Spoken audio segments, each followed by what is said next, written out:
Hello guys, magandang umaga, magandang araw. Sa araw na ito guys ay magluluto tayo ng pinakamasarap na bilo-bilo na gawa ko. Hindi na natin isa-isahin yung mga sangkap guys na ihahalo natin sa bilo-bilo at makikita nyo yan mamaya kung anong mga pangalan nila. Stay lang kayo dyan guys at enjoy sa panonood. At sa oras na ito, sana ay mag-enjoy kayo, 'di ba? Ito yung langka. Malaking gayat lang ang ginawa ko, hindi na niliitan para hindi sila mag-aaway-away.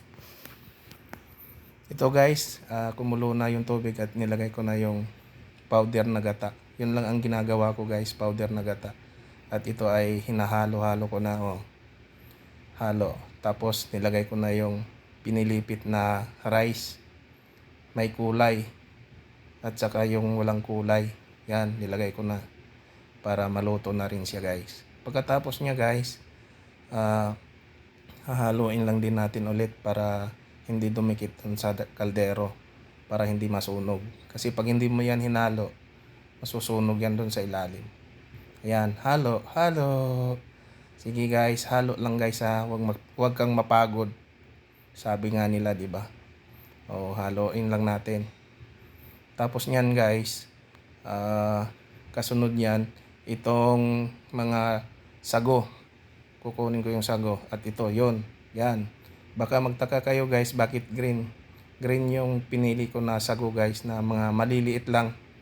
At saka puti, may halong puti yan. Para masarap. At saka iba yung tingin ng tao, bakit green? Yan. Green na sago na mga maliliit yung nilagay natin. Hahaluin lang natin ulit. Tapos itong kamote. Yan, para maluto na yung kamote. Lagay na rin natin. Tsaka hahaluin ulit. Huwag kang mapagod sa kakahalo. Yung tiyan mo malaki ah.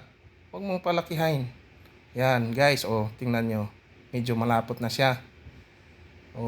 Okay. Haluin lang din ulit. Huwag kang mapagod. Kakahalo. Sige lang. Malapit na yan. Huwag kang matakam. Matitikman mo rin yan mamaya. Sige, halo lang. Okay. Parang naglalaro lang. Guys, nakalimutan ko nga pala yung kamote. Kamote tuloy yung langka. Hindi ko nakita paglagay ko. Yan, nahihalo na. Sige, haluin lang. Okay, ito yung pang pinali natin guys, yung gatas na condense para lumasa. Hindi nga pala ako naglalagay ng asukal guys. Gatas lang, ayos na. Okay, hahaluin lang din natin. At malapit na tong maluto. Sige, halo, halo. Okay guys. Okay, ito na. Luto na siya guys. Maraming salamat sa panonood guys. God bless. Ingat. Magandang araw, magandang gabi, magandang umaga po sa lahat.